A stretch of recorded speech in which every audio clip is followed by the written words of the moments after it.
Muy, pero muy buenas tardes. Ay, no vemos a Jorge, se me hace que se quedó congeladito por ahí. Te saludo, Daniela Pastrana, periodista y directora de Diario Red América Latina. Bienvenida, buenas tardes. Hola, querida Marta Olivia, ¿cómo estás? Ya estamos, ahora sí se siente la ciudad en plan vacacional, ¿verdad? Solo nosotras seguimos aquí al pie del cañón, pero yo como que siento ya me cuesta trabajo, parece que es domingo o sábado, ¿no? Me cuesta trabajo la ciudad. Oye, y nos pusimos de acuerdo con el verde precisamente hoy, mira, sin querer en lunes, ¿verdad? Jorge Meléndez, creo que ahí tiene un problema, se nos quedó así como en pausa, así que vamos a estar hablando en unos minutos más y también esperaremos a Salvador Frausto. Ahora, ahí me parece, Daniela, que la época más tranquila y más para disfrutar la Ciudad de México es justamente Semana Santa, porque todos los capitalinos corren y los que queremos ir a conocer con calma, sin prisas, es justamente en estos días, ¿verdad?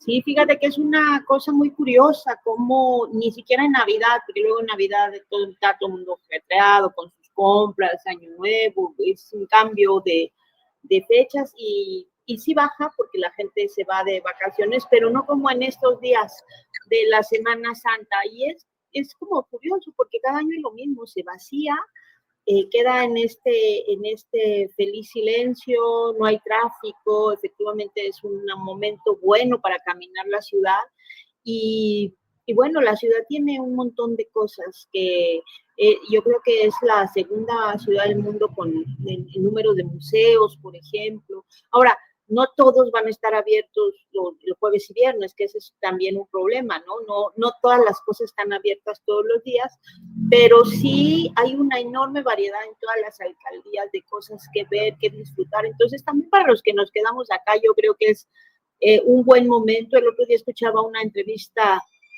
con Alejandra Frausto, que está ahora como secretaria de Turismo de la Ciudad de México, y que decía, pónganse el objetivo a los chilangos de ir a conocer 2 alcaldías que no conozcan. Y creo que esa fue una buena recomendación, porque a veces tenemos las cosas aquí a la vuelta y ni siquiera nos enteramos, ¿no? Sí, así es, sobre todo conocer las rutas, los museos, los lugares preciosos que tiene la capital. Jorge Meléndez ya anda por aquí. A ver, Jorge, ahora sí ya te tenemos. Estoy. Bienvenido, Jorge. Gracias, saludo a Daniela Pastrana, a ti, y en espera de nuestro hombre del sombrero. Sí, y de la barba, ustedes son barbones los dos, no me había... Bueno, no. La barba ya no, porque yo también traigo barba, aunque se la pinta ahora de rojo últimamente. Él de rojo, tú de blanco, yo con el pelo azul, y Marta Olivia con el pelo rojo, o sea, estos como los colores de Benetton, ¿no? Mesa multicolor. Todos ahí puestos con el color. Hablábamos de la Semana Santa en lo que entrabas, Jorge, y fíjate, sí, en efecto, la Secretaría de Turismo de la Ciudad de México, mira, nada más todavía están las jacarandas en flor. Por lo pronto es maravilloso ir a apreciar todo Paseo La Reforma. Pero fíjate que estaba escuchándolas, a pesar de que no estaba, y es terrible que un señor Giovanni Gutiérrez haya enrejado y desaparecido el Foro Cultural Coyoacanense. Hay que decirle a las autoridades que no se pueden desaparecer las cosas porque a un delegado no sé qué le irrita. En ese foro había obras de teatro muy diversas, generalmente de mujeres. Había hasta una orquesta, no sé si también ya la desapareció Giovanni Gutiérrez, que es un individuo ligado a Mauricio Toledo, un hombre que se tuvo que ir a Chile porque lo andaba persiguiendo la justicia, y que hace gran propaganda en los medios de que es un alcalde inmejorable, y no, hace muy mal las cosas, y ahora, bueno, ya el foro lo desapareció. Pues vamos a revisar qué hay acerca de esto. Y ahora sí, en esta mesa multicolor, recibimos a Salvador Frausto. Salvador, muy buenas tardes, bienvenido. De rojo nuevamente. Hola, ¿qué tal, Con naranja, Marta Olivia? ¿no? Sí, roja todavía, en esta mesa multicolor, mesa arcoíris, veo que dicen por ahí los comentarios. Pero la tuya es más naranja, porque el pelo de Marta Olivia es más rojo, más intenso, más rojo vivo. ¿En serio? Como que se ha ido despintando un poquito y ahora ya está naranja. El movimiento ciudadano se ha vuelto Salvador. Sí. Con que híjole, bueno, vamos a ver, dicen que si ya se oxidó Salvador, se están llevando pesado acá en el chat. No, hay que renovarla de vez en cuando, pero ahorita en Semana Santa la vamos a dejar así, a que se termine de colorar. ¿Y cómo defines de qué color? Perdón, es duda, porque a Daniela ya la vemos de cabello azul desde hace tiempo, el mío más o menos por ahí. ¿Tú cómo defines como de qué color vas esta semana, este mes? Es muy impulsivo, cuando voy a la tienda de pinturas para pintar en las barbas o el pelo, ahí la que se me ocurre, o echando cotorreo con mis hijas, ¿cuál esta o esta? Así, no hay mucho método en el asunto. Todo empezó porque ellas en la pandemia les divirtió ver un TikTok de un señor como de mi edad con las barbas azules. Y ellas me presionaron primero y me pareció divertido. Y no hacíamos muchas cosas más que guardados en la casa. Claro. Y eso era una actividad divertida. Así es.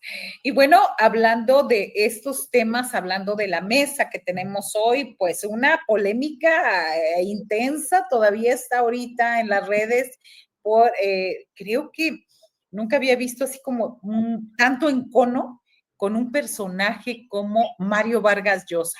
Miren, déjenles ponemos aquí el tuit o la respuesta que le hizo Federico Bonazo a Álvarez Maínez, hablando precisamente de Movimiento Ciudadano. Vamos a verlo aquí. Lo podemos ver el anterior, ahora sí que hacia arriba, por favor, Sebastián. Dice Jorge Álvarez Maínez, se fue el mejor escritor de ficción que jamás tuvo América Latina. ¿Se equivocó en otros frentes? Sí, como todos lo hemos hecho y lo haremos con el devenir del tiempo. Pero la grandeza de su obra es imborrable. En paz descanse Mario Vargas Llosa. Y le contesta Federico Bonazo, serenidad, el mejor escritor de ficción que jamás tuvo América Latina fue Rulfo. Y luego Borges, y luego García Márquez, y luego Cortázar, y luego Ribeiro y tantos otros. Calma. Digo que nunca había visto tanto encono. Daniela Pastrana, tus comentarios al respecto de esta polémica y del personaje que significa Vargas Llosa. Mira, yo les quiero recomendar mucho que vean la editorial, una cosa que se llama El Cierre, que hace una periodista peruana que está ahora en España, que tiene un programa en las mañanas en canal que se llama El Tablero, Laura Arroyo. Ella siempre al final de su programa hace como una editorial de cierre y hoy obviamente se la dedicó a Mario Vargas Llosa. Y por supuesto, ¿no? Dice, ¿no? Como lectora acérrima de algunas de sus novelas, y pues yo creo que a todos nos ha pasado, y yo la primera novela que leí de él fue esta de Los Sertones, ¿cómo se llama? La Guerra del Fin del Mundo, y me impresionó tanto que terminé yendo a buscar por todas las librerías, me tardé como un par de años hasta que encontré la obra original de Los Sertones, ¿no? Porque realmente te provoca eso. Y entonces dice, bueno, pues no hay nadie que considere que no ha sido un gran escritor, ¿no? Te guste más o te guste menos, o si piensas, yo también creo que yo prefiero a Rulfo, pero no, independientemente de quién te guste más, nadie va a decir que su obra no es literaria, y su obra literaria no es buena. El tema, y eso es creo que por lo que les quiero recomendar ese cierre que hace hoy, es que dice, es un personaje que también hizo política. Y en esa política también hay que recordar, porque además él también quisiera ser recordado por lo que ardientemente defendió en su vida pública, ¿no? Y fue esa posición política que fue de derecha para, pues digamos, legitimar muchas acciones, legitimar, por ejemplo, el gobierno de Dina Boluarte, legitimar una serie de cosas del personaje, de los personajes políticos con los que se relacionó.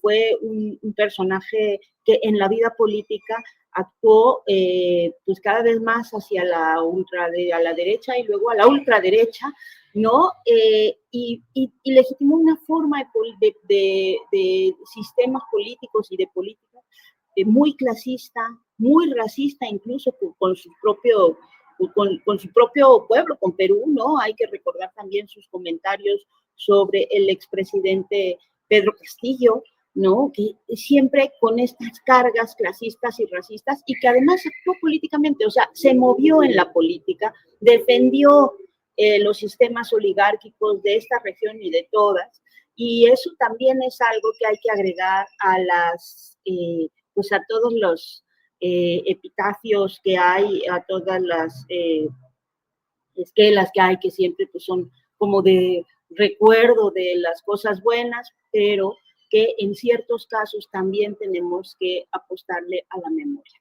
Entonces les recomiendo muchísimo, es una editorial de esas que hay que guardar para tenerlas ahí siempre, porque disecciona muy bien lo que fue el personaje político de Vargas Llosa, y porque eso también tenemos que agregárselo no solo a la parte, digamos, meramente de la obra, ¿no? Que sí hay que separar, quizá no vamos a cancelar su obra literaria, no vamos a desestimarle nada de las obras importantes que tuvo, pero hay que ver también la dimensión política porque fue parte importante de su vida. Gracias. Así es, y sobre todo el ejercicio de la memoria también se refiere ella, porque cuando una persona fallece, hablábamos de que se dice, ay, no hables mal porque ya no se puede defender, pero el legado y sobre todo un personaje como García Márquez quisiera ser perdón, como Vargas Llosa, es que estaba leyendo los comentarios acá, como Vargas Llosa, precisamente se distinguió por este protagonismo político ultraderechista, discriminador y racista, clasista también con sus propios paisanos, ¿no? Y él era muy soberbio en estos planteamientos y se enorgullecía. Es decir, pues si él estaba convencido de estas posiciones, sería ilógico que ahora dijéramos, no era pues todo lo contrario, ¿no? Jorge Meléndez, ¿qué opinas al respecto? Yo creo que hay que hacer una diferenciación entre el escritor y el político. Coincido con Federico Bonazo, no solamente por Vargas Llosa, sino por una gran cantidad de escritores latinoamericanos, Onetti, el propio que cumple 10 años ahora muerto, Eduardo Galeano, y muchos más consideran que el sumo de la literatura está en Juan Rulfo. Coincido con él, pero también creo que hay que recordar que Mario Vargas Llosa es parte y el último personaje del boom latinoamericano y que tiene obras imprescindibles. Conversación en la Catedral, yo diría, es una, La tía Julia y el escribidor es otra, La guerra del fin del mundo, que ya citaba Daniela Pastrana, pero creo que hay una que es verdaderamente maravillosa, que hace ya en su edad madura, que es La fiesta del chivo, y nos recuerda ahí a Leónidas Trujillo y a las hermanas Mirabal. Una de ellas es Teresa, otra, Patria y Minerva, llamadas las mariposas, que abren una gran corriente de las mujeres que luchan por la liberación abiertamente y que abren esa gran corriente. Yo creo que Vargas Llosa, además, hay que ser recordado cuando vino a México y habla de la dictadura perfecta en el PRI, y en un coloquio citado por Octavio Paz acerca de la libertad, y es expulsado del país y Octavio Paz se queda callado. Hay que recordarlo también, pero también hay que recordar al Vargas Llosa, que acepta ser súbdito español y acepta al rey, a pesar de que en 1990 él lucha por ser presidente de Perú y pierde frente al chino Fujimori. Y hay que recordar que alienta a su hijo a hacer un libro verdaderamente demencial que se llama Manual del Perfecto Idiota Latinoamericano, que hace Álvaro con varios personajes, en donde dice que los latinoamericanos somos idiotas porque aceptamos al Estado y porque aceptamos a los países socialistas y demás. O sea, como político fue una verdadera miseria. Como autor literario fue un grande. Y hay que recordar también su pleito con García Márquez. Algunos dicen que por diferencias políticas, y parece que no, sino por algunas cuestiones ahí de mujeres. Pero yo creo que se va un grande de la literatura que no supo serlo en la hora de la política, porque aceptó ser rebajado como un sirviente de un rey y muchas otras cosas más, y dijo cosas ominosas acerca de América Latina en lugar de defender las posiciones independistas y de liberación de este continente. Gracias, Jorge Meléndez. Salvador Frausto, ¿se debe separar la obra del autor y ahora también del autor y del político? Sí, sin duda, coincido con Daniela y con Jorge en que se debe separar al gran escritor que fue Mario Vargas Llosa y al hombre que incursionó en política, que quiso ser presidente del Perú, que tuvo posiciones políticas conservadoras de derecha y que, pues sí, fue en muchos momentos tuvo estas posiciones clasistas y también incluso misóginas. Era uno de los grandes críticos sobre el lenguaje inclusivo, incluso se reía cuando le preguntaban sobre la posibilidad de incorporar el lenguaje inclusivo al castellano en el habla formal o en el habla popular, en el habla cotidiana.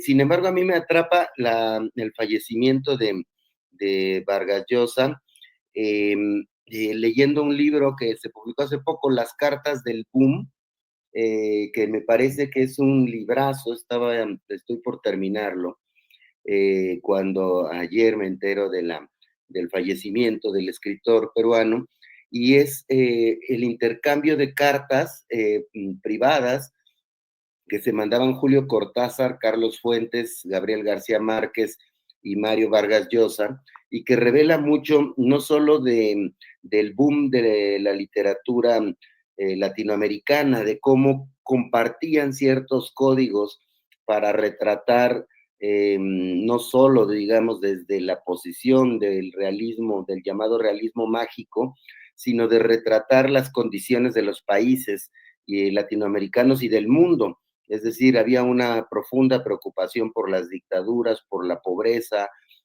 por la desigualdad, por llevar las obras al cine, por ejemplo. Es interesante hasta cómo se llaman, por ejemplo,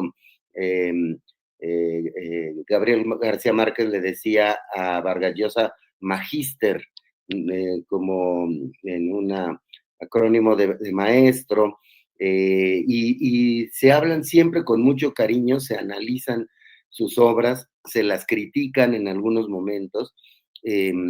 Son cartas deliciosas las que se están poniendo, se nota además al paso del tiempo, por ejemplo, en una que le manda Vargas Llosa a García Márquez, que después tendrían ese pleito que no los reconcilió, que le manda una carta y le dice que está muy preocupado Vargas Llosa porque le están censurando su obra en la dictadura de Franco, que no iba a poder distribuirse uno de sus libros ahí, y tratan de hacer valer influencias entre editores importantes del mundo para que haya ahí alguna solución. Sin embargo, políticamente lo más interesante es que llega a haber en algún momento una carta contra Fidel Castro, lo que los divide a los integrantes del boom, sobre todo separa a García Márquez de todos los demás, es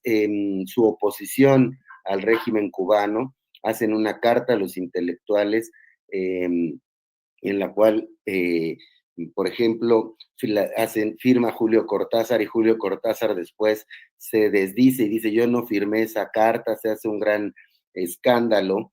García Márquez abiertamente no la firma, quedaba más claro que su posición no era de oposición, sino de diálogo con Fidel Castro, y a partir de ahí se generan dos posiciones que luego llegamos a ver en México en estas dos revistas literarias que dominaron durante muchos años el pensamiento político en México, ya no tanto literario, es decir, por un lado, los más cercanos, unos cercanos a Carlos Fuentes en Nexos, y Krause y Octavio Paz en Letras Libres, antes en Plural, y empiezan a influir de manera importante en las posiciones políticas que terminaron siendo estas dos derecha de nuestro país, y es el peso, la influencia de los pensadores y de su obra literaria, que tenía mucho de política, ¿no? Había un idealismo en 100 años de soledad, por ejemplo, muy grande. Había una crítica a la dictadura de Trujillo durísima en La fiesta del chivo de Vargas Llosa, que es una de mis favoritas. Y bueno, pues yo creo que es muy interesante este libro para entender la literatura de fondo y esas conversaciones y las posiciones políticas, cómo los llevaron a unos a uno extremo y al otro. Pero sin duda, pues es una gran pérdida para la literatura, en mi opinión. Habrá quien prefiera a unos o a otros. A mí me parecen magistrales los cuatro que conversan en esto, y Rulfo, que no está en estas cartas, no era tan cercano a ellos, pero también, por supuesto, es una parte muy importante. Claro, esta pugnas que tenían abiertamente, como bien dices, más políticas, vuelta y nexos, y bueno, lo que devinieron después, ¿no? Digo, que tenían esa posición y cómo se fueron transformando conforme a los años. Tenemos un hilo que está compartiendo aquí el Centro Gabo, donde señala esto, porque muchos dicen que el puñetazo, bueno, dice el Centro Gabo, Gabriel García Márquez y Mario Vargas Llosa fueron cercanos hasta que en 1976 Vargas Llosa le dio un puñetazo a Gabo en un teatro de México, no al revés, como estaban comentando por acá. A ver, vamos ahí. Dice: la razón del conflicto aún es un misterio, pero se habla de política, infidelidades o una amistad rota. Y bueno, tras el puñetazo que recibió del escritor peruano, Gabo llamó al fotógrafo Rodrigo Moya para inmortalizar las heridas. Estas fotos quedaron grabadas hasta el 2007. Así que, pues, señala también, descubre más sobre este conflicto. Aquí está la liga, ustedes lo pueden buscar en X como Centro Gabo. Y dice: yo vengo cuando Vargas Llosa, cuando Vargas Llosa le pegó, México DF. Sí dice, yo, la palabra no, Creo que Es ojo. Ojo. Ojo negro, cuando Ojo negro. me pegó México DF. Ahí está. Así que ahí está, y con esto ahora sí que cerramos el tema literario, político, donde hay, pues, bueno, sigue la polémica. Vargas Llosa hace un libro acerca de García Márquez que se llama Historia de un deicidio, diciendo que García Márquez es un portento antes de este incidente que unos lo dicen político y otros sentimental con la esposa de Vargas Llosa, Patricia.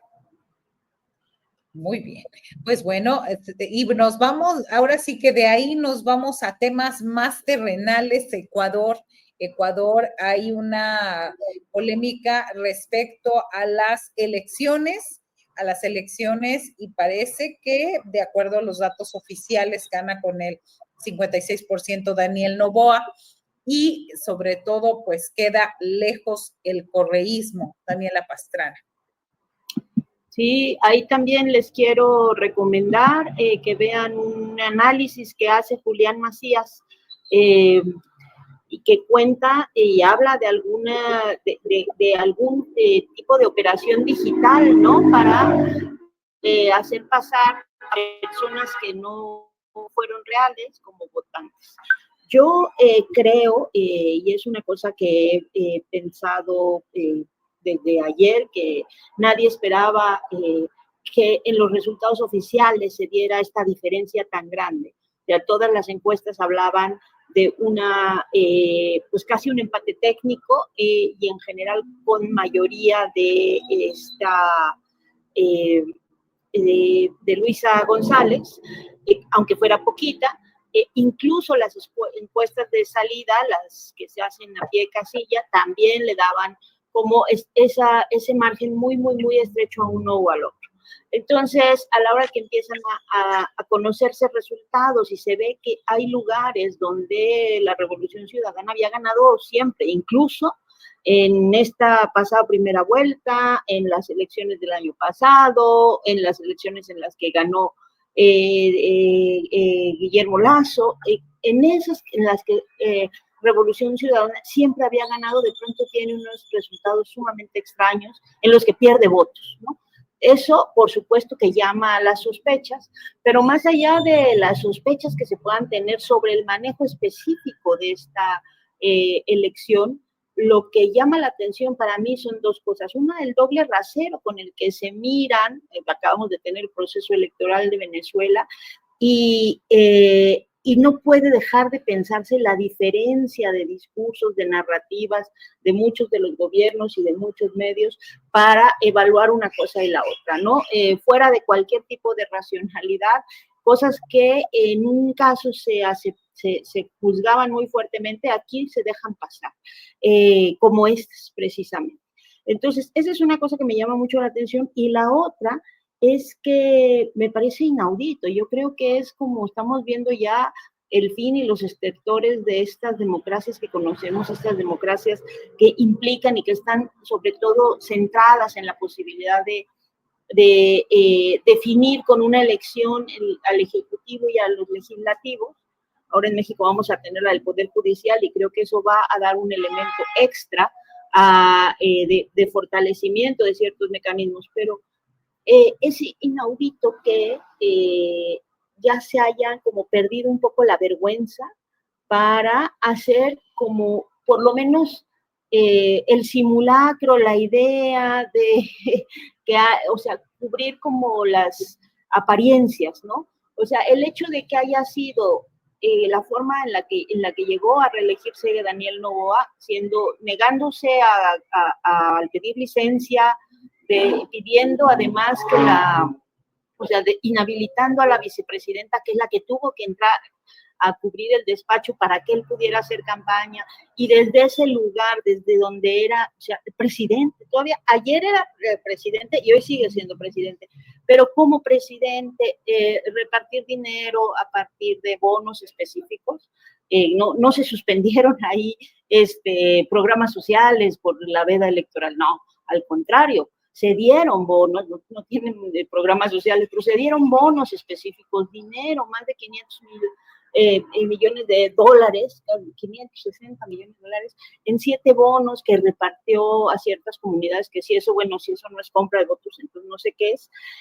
Y también, por ejemplo, el tema de cerrar las fronteras para terrestres para que no entrara gente un día antes, para que no entraran personas extranjeras a mirar las elecciones, prohibir el uso de celulares en las casillas, no había quien pudiera tomar foto de su voto y decir yo voté por esto, el hecho de establecer en 7 provincias estado de excepción un día antes, porque lo podía hacer porque era presidente, bueno, me parece que ya es rebasar todos los límites de lo que podría ser una democracia simulada, o sea, independientemente de los resultados específicos en las urnas, que creo que deben ser motivo de cuestionamiento, creo que hay una parte previa que no entiendo por qué los observadores internacionales no están condenando.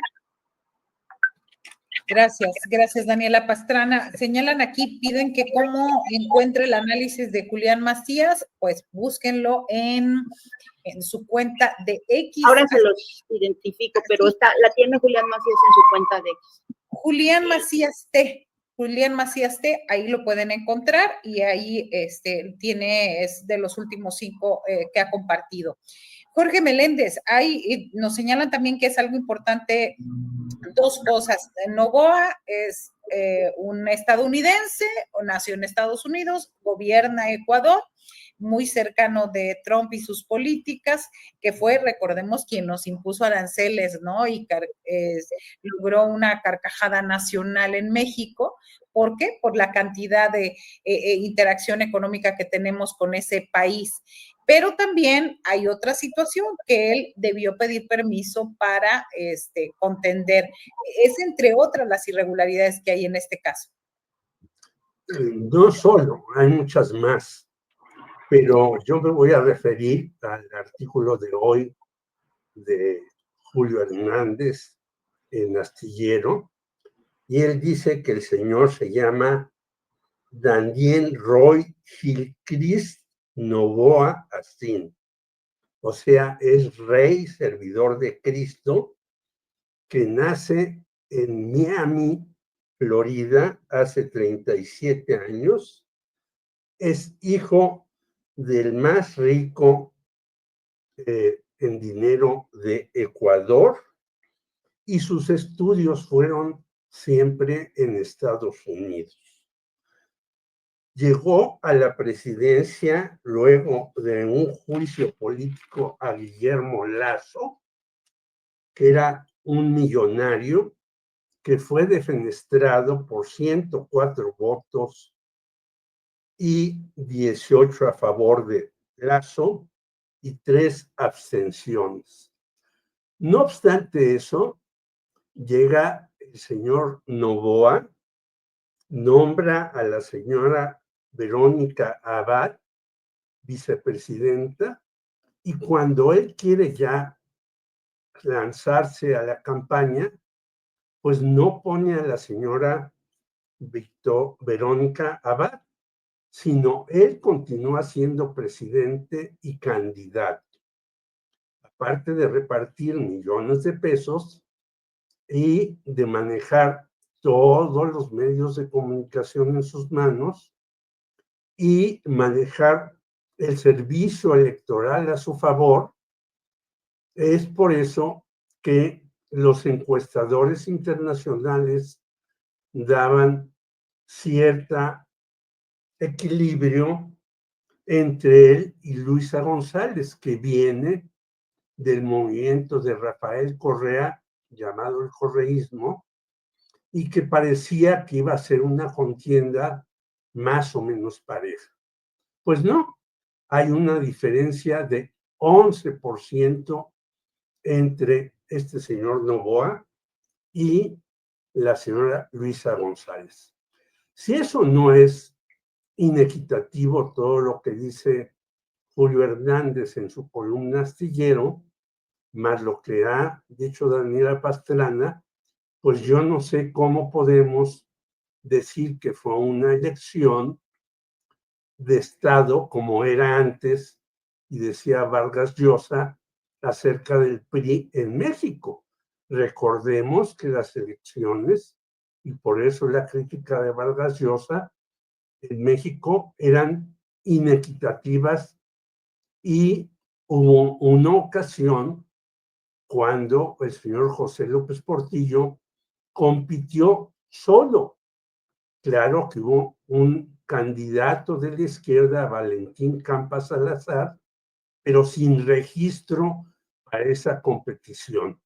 O sea, estamos en tiempos en donde no se han ido este tipo de manejos para imponer a un personaje.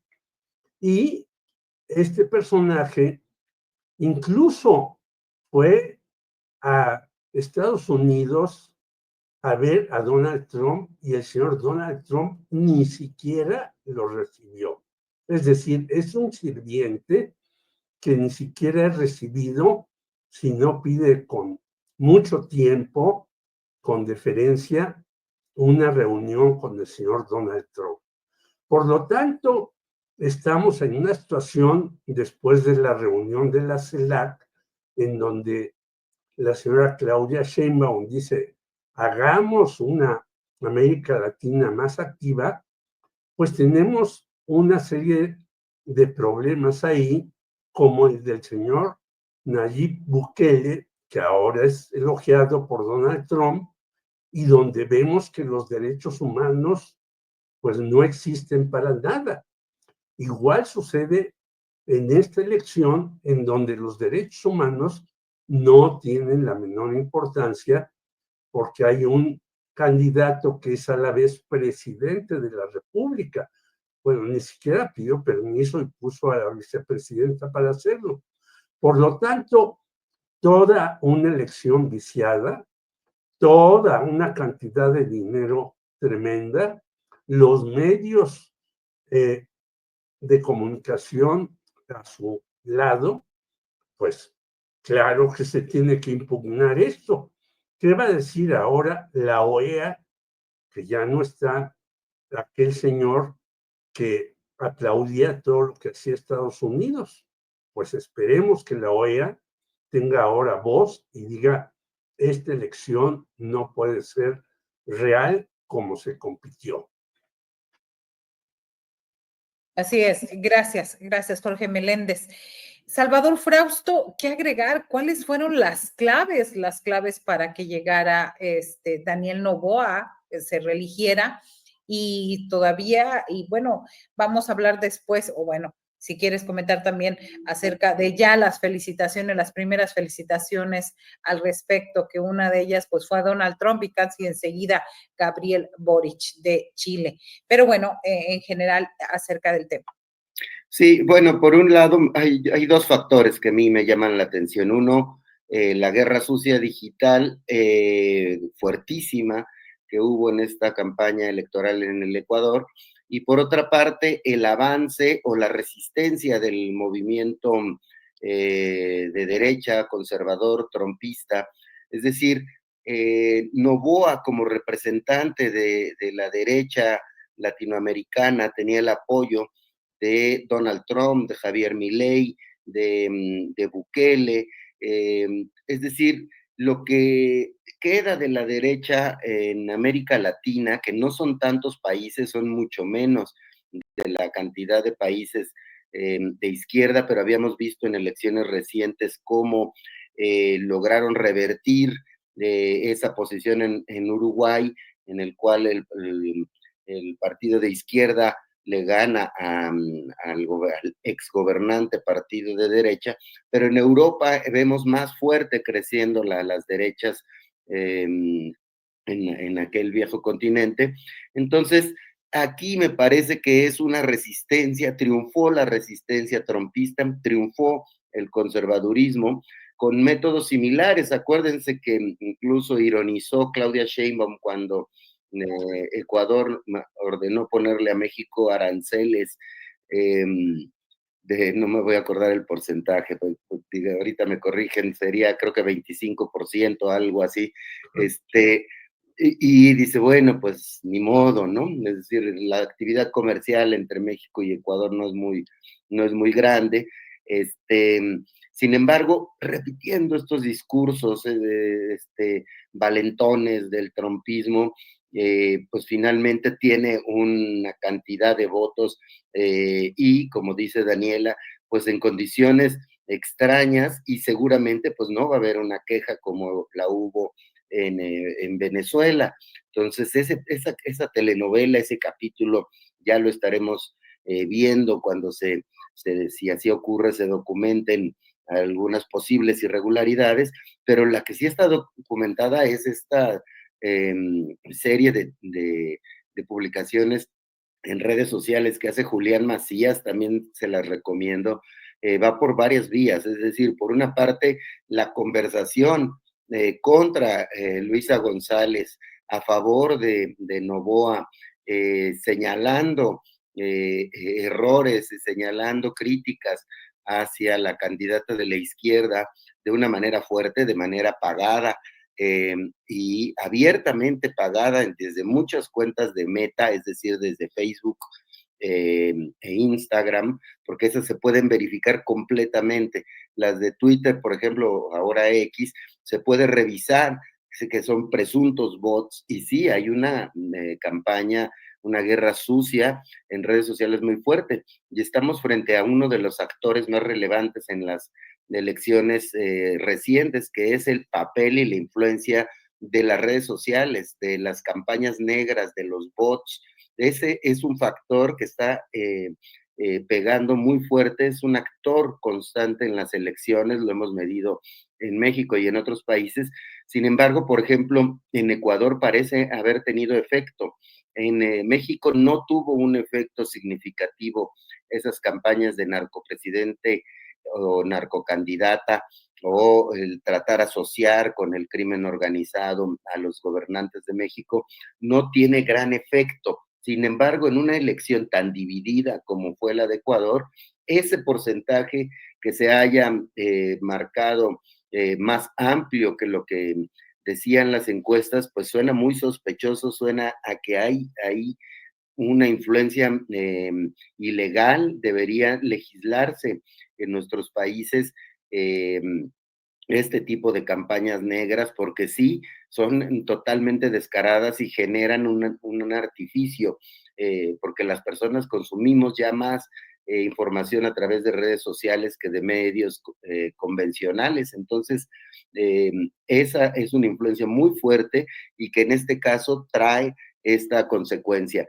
El caso de los presunto fraude, digamos, a nivel de urnas, me parece que también puede salir información pronto. Espero que la misma prensa ecuatoriana o quienes tengan acceso a la información electoral puedan ir dando a conocer con mayor detalle este tipo de irregularidades. Pero por lo pronto es un triunfo para el movimiento derechista, trumpista en nuestro continente. Y justamente hablando de eso, también hoy se reunió Donald Trump con Nayib Bukele de El Salvador, que es ahora sí que la derecha representada por Bukele, ahora con Novoa, bueno, sigue con Novoa y Javier Milei en Argentina.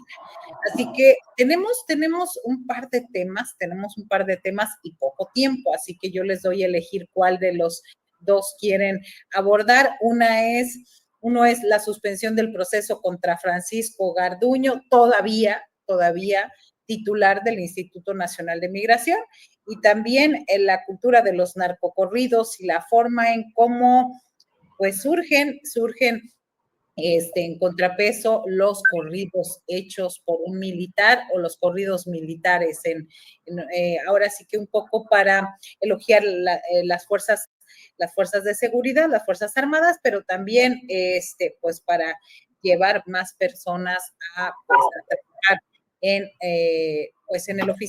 las fuerzas federales del gobierno. Daniela Pastrana. Rápidamente sobre lo de Garduño, me parece que Ese es el tipo de cosas que no deberían pasar y que no debíamos dejar pasar en estos gobiernos de la Cuarta Transformación. Uno entiende que no pueda o que se intente pues quitarle responsabilidad penal, que eso puede ser muy cuestionable. Yo no soy precisamente de una cultura punitivista, pero puede ser muy cuestionable el tema de que tratar de reducirle la carga penal a un funcionario que pues no es que él haya ordenado que se cerraran las puertas, ¿no? Pero simbólicamente es muy importante, o sea, el hecho de que siga al frente del Instituto Nacional de Migración y que nunca se haya dado una explicación mayor de por qué estaban entregadas pues la seguridad de esos lugares a empresas privadas y por qué, y si sigue además, porque no tenemos esa información para saber si eso sigue entregándose a empresas privadas, la seguridad de las estancias migratorias como la de Ciudad Juárez. Hay que entender que son 40 vidas y yo sí creo que siempre tenemos que tratar de empatizar con las víctimas de situaciones tan terribles, o sea, tratar de llegar a otro país para trabajar, para tener una vida mejor, que te detengan, que te lleven a un lugar y que en ese lugar, por el motivo que quieras, empiece a generarse un incendio y que esté cerrado y no pueda salir. Digo, me parece que tiene todos los elementos posibles para requerir que haya explicaciones claras a la ciudadanía que no hemos tenido en este tiempo. ¿No?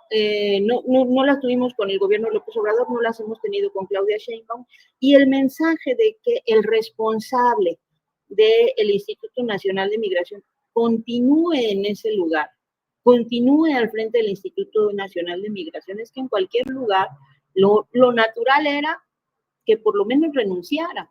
Y entiendo que la decisión de los jueces es que va a seguir su proceso, no es que lo hayan absuelto del proceso, pero que lo va a poder realizar en libertad, ¿no? En casa, que no son privilegios que tienen otras personas. Entonces, insisto, sin pensar, porque creo que a veces pensamos que todo se resuelve con que la gente se vaya a la cárcel y no necesariamente, pero sin pensar que eso deba ser así, a mí me parece que sí nos han quedado a deber explicaciones claras, amplias sobre esto y por lo menos retirar al funcionario del cargo, pero desde hace bastante tiempo, ¿no? Porque al final de cuentas, ordenara o no ordenara él, era el responsable de estos centros, ¿no? Es el responsable político y tendría que haber una sanción. Si es que algún día queramos, por lo menos una sanción administrativa, si es que algún día queremos dejar de ser el país de la impunidad del 98%. Gracias, Daniela Pastrana. Gracias, fuerte y sobre todo que sigue pendiente y él sigue de funcionario, Francisco Garduño. Jorge Meléndez, narcocorridos, lo que pasó en Texcoco o Garduño. Rápidamente los dos. En el primer caso, incluso el señor se ha burlado. Ha dicho, yo estaba muy lejos del asunto, a miles de kilómetros, como diciendo, no tengo nada que ver con el caso.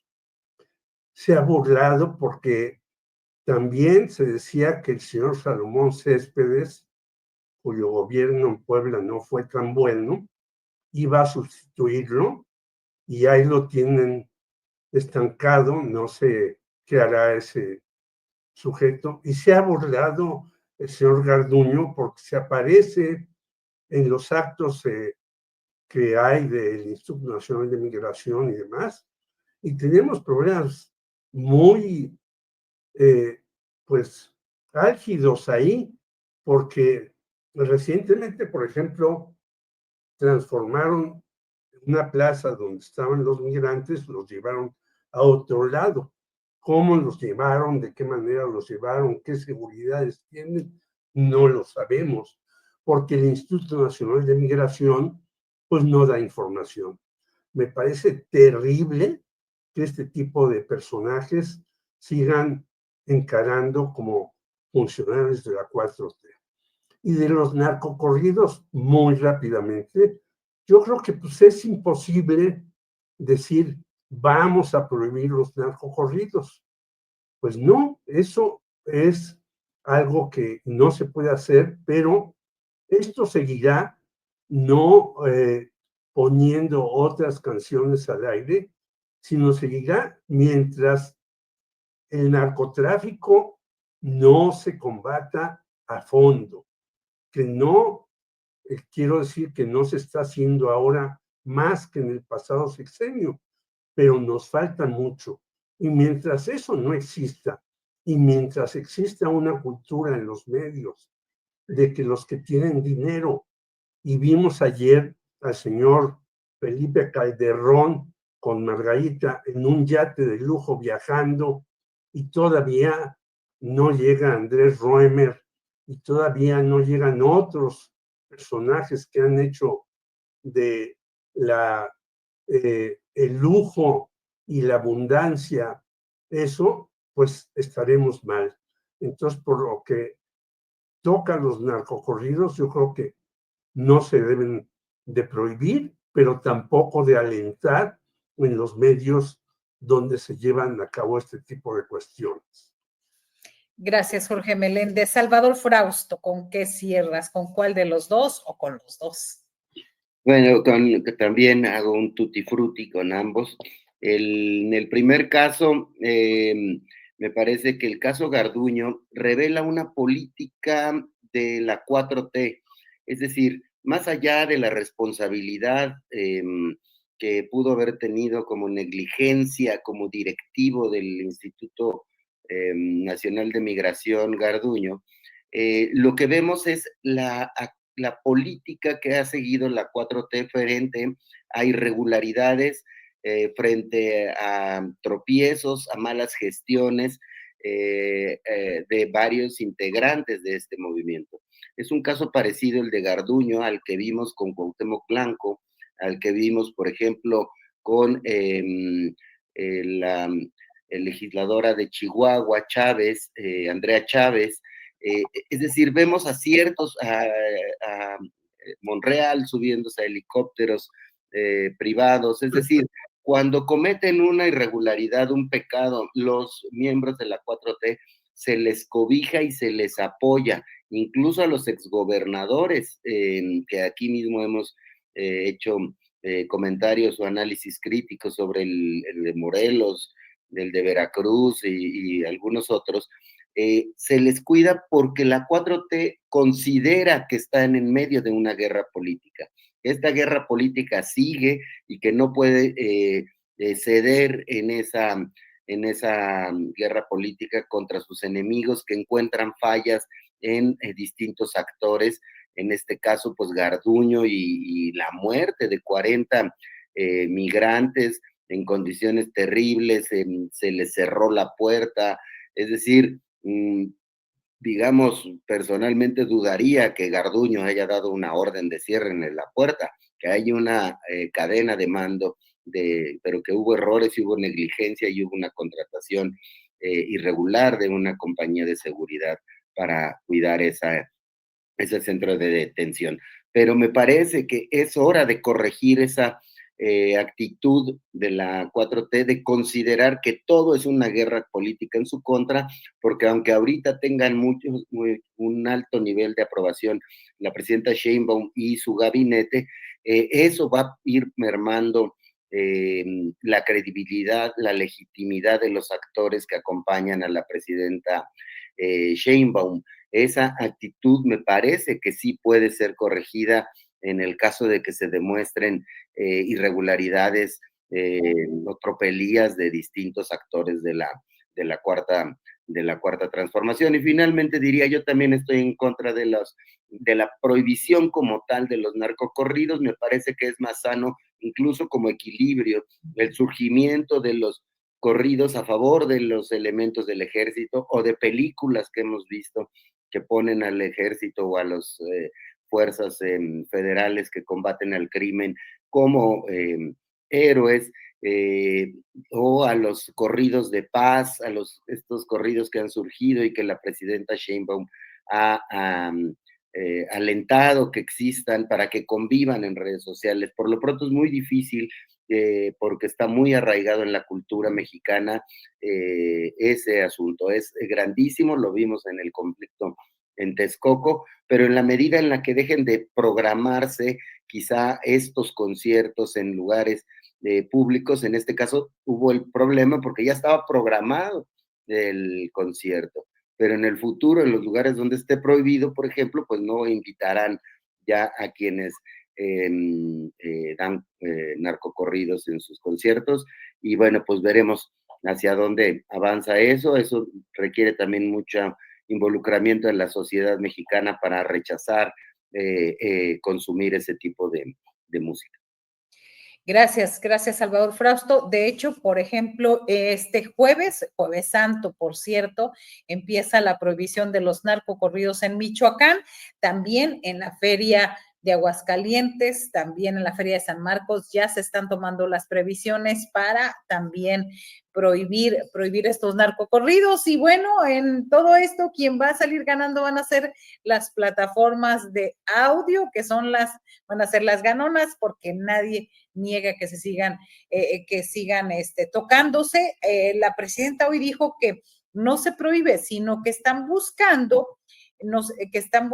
promover música con otros contenidos alejados a lo que ha llamado apología de la violencia, sino que hay eso. Y no sé si ya vieron por ahí rápidamente a este capitán del ejército cantando corridos, Eddie Barrón, por ahí ya está y tiene mucha audiencia ya, que es un poco glorificar las Fuerzas Armadas y demás, ahora sin contraparte a esos narcocorridos. Pero bueno, por esta vez, Jorge, ¿querías decir algo?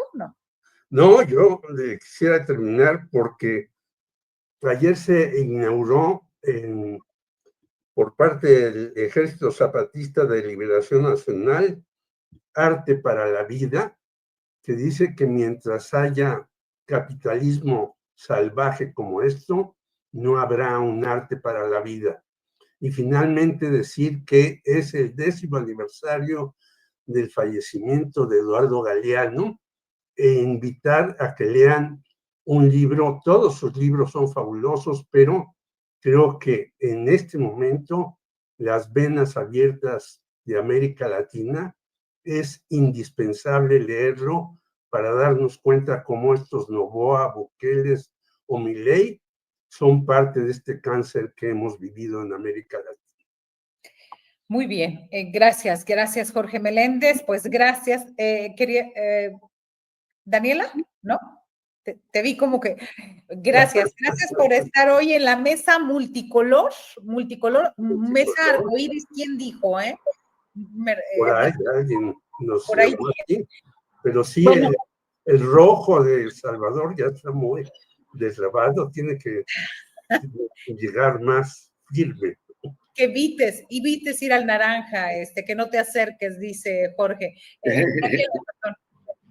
Y yo, sabes que les quisiera, ayer me entrevistaron, me invitaron a platicar en este programa del 11 de Operación Mamut, y no solo las peinadoras del 11 se pusieron muy creativas, entonces no solo lo tenía azul, sino como así, como una linda palmera, ¿no? Y bueno, uno dice, bueno, ya, sin miedo al ridículo, vamos avanzando.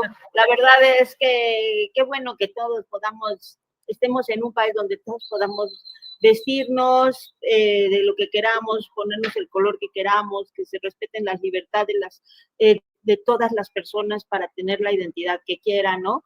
Y también la creatividad de algunas peinadoras cuando le dejan a uno como así, como palmera, bien bonito. Me recordó que tenía que cortarme un poquito el cabello, ¿no? Pero hay que apreciar que tenemos esas desapareciendo las palmeras, Daniela, a lo mejor, ¿no? Porque parece que hay unos animales que están ya las palmeras, a lo mejor por eso dijeron, pues vamos a hacer que como homenaje, cuando menos en los humanos.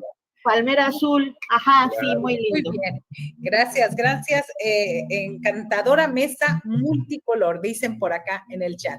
Gracias, nos vemos el próximo lunes. Un abrazo a los tres.